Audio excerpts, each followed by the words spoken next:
Hello प्रिय बच्चों, आज का टॉपिक है मेरा शब्द शक्ति। मैं आज आपको शब्द शक्ति के बारे में संक्षिप्त और सरल तरीके से ज्ञान कराने जा रहा हूं।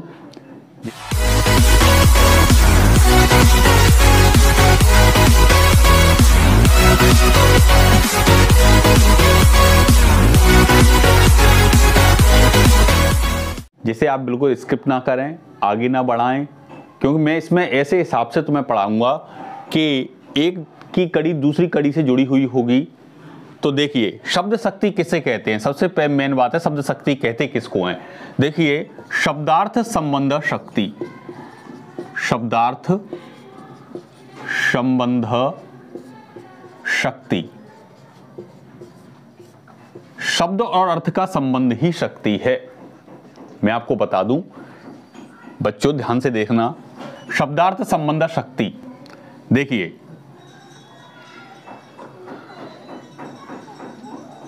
के अर्थ को जानने के लिए शब्द के अर्थ को, ध्यान देना बच्चों, कि शब्द के अर्थ को जानने के लिए, शब्द के अर्थ को जानने के लिए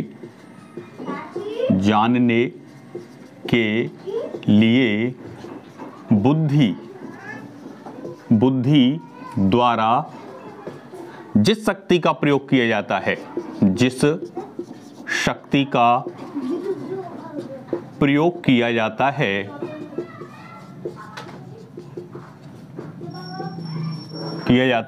उसे हम शब्द शक्ति कहते हैं। बच्चों ध्यान देना कि शब्द के अर्थ को जानने के लिए बुद्धि द्वारा जिस शक्ति का प्रयोग किया जाता है, जिस शक्ति का प्रयोग किया, ध्यान दें, जिस शक्ति का प्रयोग किया जाता है उसे हम शब्द शक्ति कहते हैं। ठीक है, शब्द के अर्थ को जानने के लिए बुद्धि द्वारा जिस शक्ति का प्रयोग किया जाता है उसे हम शब्द शक्ति कहते हैं। अब मैं आपको बता दूं शब्द शक्ति कितने प्रकार की होती हैं, शब्द शक्ति के भेद मैं आपको बहुत सरल और संक्षिप्त तरीके से ले जा रहा हूं अपने साथ अध्ययन की यात्रा शब्द शक्ति। देखिए, इधर मैं लिखूं यदि शब्द शक्ति, इधर लिखूं शब्द और इधर लिखूं अर्थ। ध्यान देना बच्चों, इसी में से मैं परिभाषा बता दूंगा आपको, आप कौन सी शब्द शक्ति की कौन सी परिभाषा कैसे निकालोगे। तो सबसे पहली आती है नंबर 1 पे अभिधा शब्द शक्ति। अभिधा शब्द शक्ति आती है। अभिधा शब्द शक्ति का जो शब्द होता है वो वाचक होता है। ध्यान देना, यहाँ पे पूछा जा सकता है आपसे कि अभिधा शब्द शक्ति में शब्द होता है वाचक। वाचक जब शब्द होगा तो अर्थ निकलेगा वाच्यार्थ। क्या निकलेगा? वाच्यार्थ। आप ध्यान दें, वाच्यार्थ, वाच्य प्लस अर्थ। वाच्यार्थ को मुख्यार्थ भी कहते हैं। क्या कहते हैं? मुख्यार्थ, मुख्य प्लस अर्थ। इसको अभिधेयार्थ भी कहते हैं, अभिधेयार्थ। ध्यान दें, अभिधेयार्थ भी कहते हैं। अभिधा शब्द शक्ति का जो शब्द होता है वो वाचक होता है, जो अर्थ निकलता है वो निकलता है वाच्यार्थ, मुख्यार्थ, अभिधेयार्थ। नंबर 2 पे आती है आपकी शब्द शक्ति लक्षणा। लक्षणा शब्द शक्ति, ध्यान दें, लक्षणा शब्द शक्ति। लक्षणा शब्द शक्ति का शब्द कौन सा होता है? लक्षक। क्या शब्द निकलता है? लक्षक। लक्षक शब्द होता है और इसका जो अर्थ निकलता है वो होता है बच्चों लक्ष्यार्थ। क्या, कौन सा अर्थ होता है? लक्ष्यार्थ, लक्ष्यार्थ। नंबर 3 पे आती है व्यंजना शब्द शक्ति। व्यंजना शब्द शक्ति और व्यंजना शब्द शक्ति, ध्यान दें, अभिधा, लक्षणा और व्यंजना। व्यंजना शब्द शक्ति का जो शब्द होता है वो होता है व्यंजक। कौन सा होता है? व्यंजक। और इसका जो अर्थ निकलता है वो होता है व्यंग्यार्थ। कौन सा होता है बच्चों? व्यंग्यार्थ। अर्थ व्यंग्यार्थ निकलता है इसका। अब मैं आपको इसकी परिभाषा, प्रत्येक की परिभाषा बनाना बता दूं कि अपन से यदि कोई पूछता है कि अभिधा शब्द शक्ति कहाँ होती है, अभिधा शब्द शक्ति की परिभाषा लिखिए, लक्षणा की लिखिए, व्यंजना की लिखिए, तो मैं आपको यहीं से बता देता हूं कि वाच्यार्थ का बोध कराने वाली शब्द शक्ति को अभिधा शब्द शक्ति कहते हैं। लक्ष्यार्थ का बोध कराने वाली शब्द शक्ति को लक्षणा शब्द शक्ति कहते हैं और व्यंजना, व्यंग्यार्थ का बोध कराने वाली शब्द शक्ति को व्यंजना शब्द शक्ति कहते हैं, जिनके शब्द भी अलग अलग हैं। वाच्यार्थ शब्द शक्ति अभिधा, शब्द वाचक, लक्ष्यार्थ शब्द शक्ति लक्षणा, शब्द लक्षक, व्यंग्यार्थ शब्द शक्ति व्यंजना, शब्द व्यंजक। आप ध्यान दें, अपनी नोटबुक में इसको अंकित करें, लिखें इसको, और आप इसी को आप पढ़कर और समझें। कोई दिक्कत है कमेंट करें। देखिए, हाँ तो बच्चों, आपने इसको एंट्री कर लिया होगा। मैं आपको इसको मिटाने जा रहा हूँ। मैं आपको बताता हूँ सबसे पहले मैं बताता हूँ अभिधा शब्द शक्ति। अभिधा शब्द शक्ति, अभि प्लस धा उपसर्ग है अभि। मैं आपको बता दूं, जब किसी वाक्य को पढ़ते या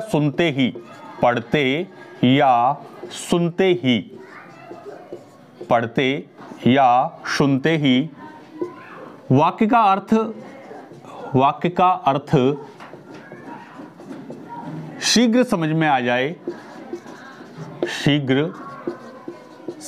में आ जाता है या आ जाए, तो वहां पर अभिधा शब्द शक्ति होती है। मैं आपको बता दूं, अब तो वहां पर अभिधा शब्द शक्ति होती है। जब वाक्य को पढ़ते या सुनते ही वाक्य का अर्थ समझ में आ जाए, वाक्य का अर्थ स्पष्ट हो जाए, तो वहां पर अभिधा शब्द शक्ति होती है।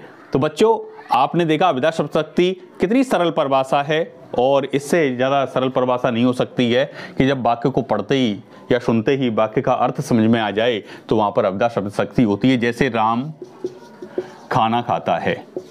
कितना भी लंबा वाक्य आ जाए, यदि उसके शब्द अर्थ को प्रदान करते जा रहे हैं, तुरंत समझते जा रहे हैं पढ़ते ही, तो इसका मतलब वहाँ अभिधा है। राम खाना खाता है, ठीक है। सीता गाना गाती है। मैं आपको सरल तरीके से समझा रहा हूँ शब्द शक्ति को, फिर मैं आगे आपको जटिलताओं की ओर ले जाऊंगा, सरल से कठिन की ओर, ठीक है। अब आता है नंबर 2 पर लक्षणा।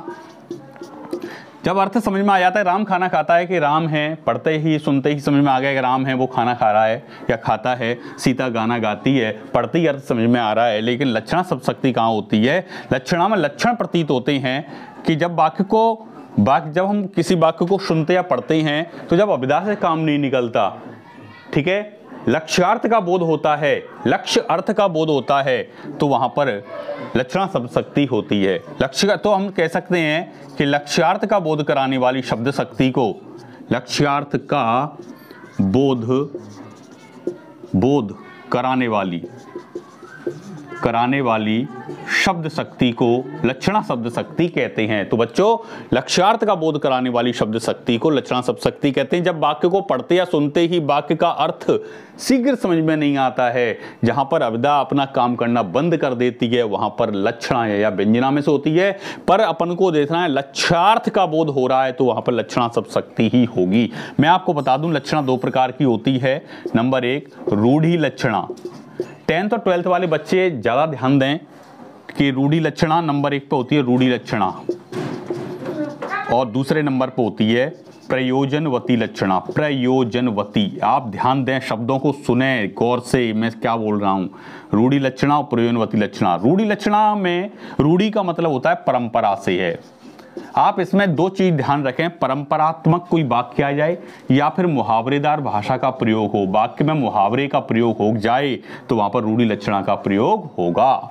परंपरा का मतलब है, जैसे कलिंग साहसी है, मैं एक वाक्य दे दूं, कलिंग साहसी है, तो बच्चों कलिंग साहसी है, कलिंग एक प्रदेश विशेष है, वो साहसी कैसे हो सकता है? ठीक है, तो कहने का मतलब कलिंग के लोग साहसी हैं, वो आज से नहीं है, बहुत पुराने जमाने से हैं। तो यहाँ पर परंपरा को इंगित कर रहा है, इसलिए यहाँ पर लक्षणा का रूढ़ि लक्षणा होगा। जैसे पंजाब वीर है, तो पंजाब आज से वीर नहीं है, पंजाब वीर है, आज से वीर नहीं है। राजस्थान वीर है, मेवाड़ वीर है, ऐसे जब पंक्तियां आती हैं तो वहां पर रूढ़ि लक्षणा को देखा जाता है। ऐसी मुहावरेदार भाषा का प्रयोग कब किया जाएगा? जैसे वह हवा से बातें करने लगा, हवा से बातें करने लगा, बातें करने लगा, तो वह हवा से बातें करने लगा। आप जानते हो हवा से बातें करना एक मुहावरे का प्रयोग है, इसलिए यहाँ पर रूढ़ि लक्षणा है। एक और है, पुलिस को देखते ही चोर 9-2-11 हो गया। पुलिस को देखते ही चोर 9-2-11 हो गया, तो 9-2-11 होना एक मुहावरे का प्रयोग है, इसलिए यहाँ पर रूढ़ि लक्षणा होगी। प्रयोजनवती लक्षणा कहाँ होगी मैं आपको बता दूं, जहां प्रयोजन का मतलब होता है उद्देश्य कारण, मतलब किस उद्देश्य से किस कारण ये बात कही गई, जैसे सीता गाय है, सीता तो गाय है बोल देते हैं, सीता तो गाय है, सीता तो गाय है कह देते हैं ना। मोहन तो शेर है, सीता तो गाय है। तो जैसे मैंने लिख दिया मोहन तो शेर है, मोहन तो मोहन शेर, मोहन एक मनुष्य है, इंसान है, वो शेर जानवर होता है, वो कैसे हो सकता है? मोहन तो शेर है। तो यहाँ पर क्या है कि मोहन शेर का मतलब साहसी वीर होने से है, तो मोहन है वो एक साहसी युवक है, वीर युवक है, इसलिए मोहन के शेर के लक्षण मोहन में देखने को मिल रहे हैं, इसलिए यहाँ पर एक उद्देश्य या कोई कारण है, इसलिए यहाँ पर प्रयोजनवृत्ति लक्षणा होगी। ठीक है बच्चों, आप इसको जल्दी से अपनी कॉपी पर लिख लें। बच्चों अब देखिए मैं आपको आगे जो अविधा, लक्षणा और व्यंजना, तो अविधा और लक्षणा को मैंने आपको पढ़ा दिया है। अब आपको मैं पढ़ाने जा रहा हूँ लक्षणा शब्द शक्ति। आपने इसको उतार लिया होगा, अर्थात कहने का मतलब है कि राजस्थान के लोगों में चेतना आ गई। ठीक है, तो देखिए लास्ट बचा है व्यंजना। मैंने आपको बताया व्यंग्यार्थ का बोध कराने वाली शब्द शक्ति को व्यंजना शब्द शक्ति कहते हैं। व्यंग्यार्थ का, व्यंग प्लस अर्थ, व्यंग्यार्थ का बोध कराने वाली शब्द शक्ति को व्यंजना शब्द शक्ति कहते हैं। तो आगे देखिए